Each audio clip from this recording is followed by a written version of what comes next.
voyons maintenant les fondements, donc les conditions du développement de l'agriculture. Premièrement, nous allons voir les conditions naturelles. Deuxièmement, les conditions humaines et enfin les conditions politiques. En effet, en ce qui concerne les conditions naturelles, il faut savoir tout simplement que la Côte d'Ivoire bénéficie d'un relief qui est donc un relief généralement plat, on va dire monotone, qui favorise l'activité agricole. Bien.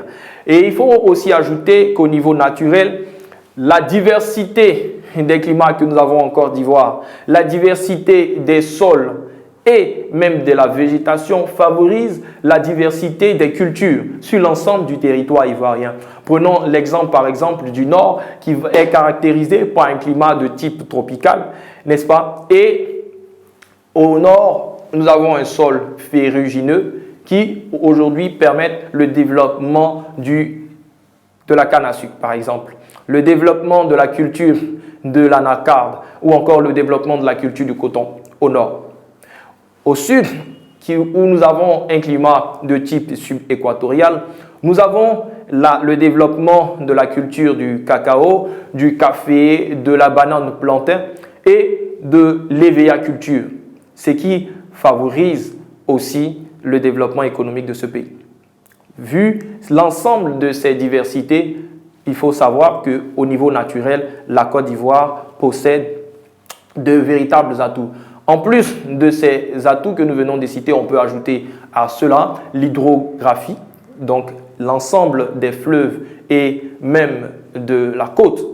Donc nous avons environ 500 km de côte en Côte d'Ivoire. L'ensemble des fleuves et l'ensemble des rivières qui constituent l'hydrographie en Côte d'Ivoire favorisent les cultures irriguées, donc l'irrigation des cultures, ce qui est un véritable atout pour l'agriculture. Donc après les conditions naturelles que nous avons qui favorisent l'activité de l'agriculture, nous avons aussi des conditions humaines qui favorisent aussi le développement de cette activité. Au niveau humain, il faut savoir que l'ensemble des Ivoiriens sont traditionnellement des agriculteurs, ce qui est vraiment favorable à l'agriculture.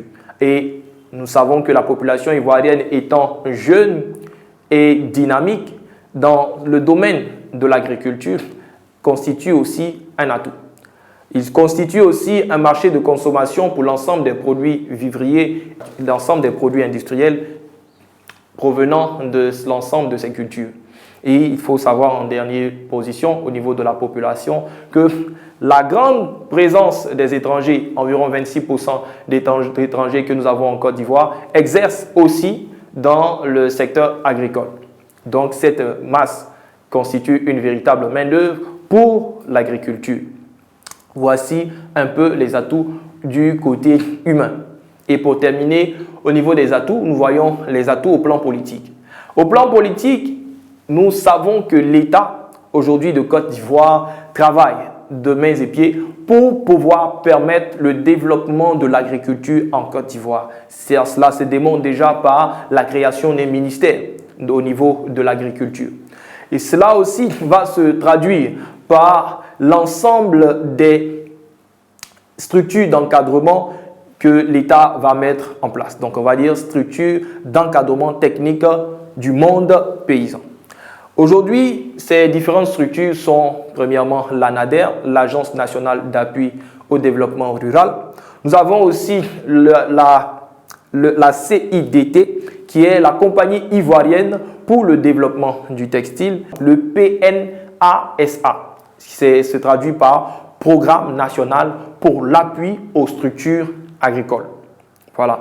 Et nous avons, en plus des structures d'encadrement, nous avons aussi des structures de formation du personnel agricole. Au niveau de cela, nous avons le CFR, le Centre de formation aux métiers de l'agriculture. Nous avons les lycées agricoles et nous avons de grandes écoles qui forment aussi au métier d'agriculteur ou encore d'ingénieur agronome. Et enfin, nous avons des structures de recherche. Par exemple, nous avons cette grande structure qui est le CNRA, le Centre national de recherche agronomique, qui aujourd'hui regroupe les anciennes structures qui étaient par exemple l'IRCC et l'IRHO. Voici un peu au niveau politique l'ensemble des actions menées par l'État pour favoriser le développement de l'agriculture en Côte d'Ivoire.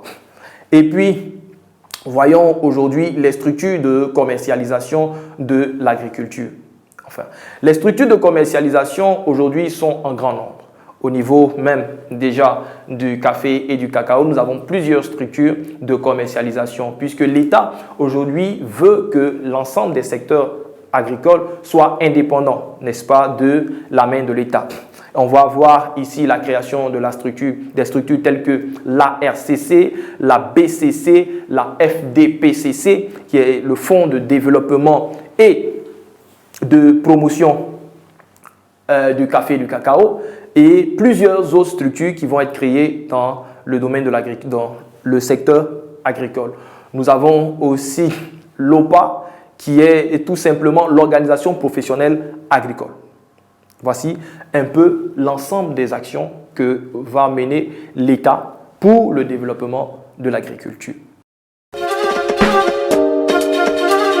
Succès assuré.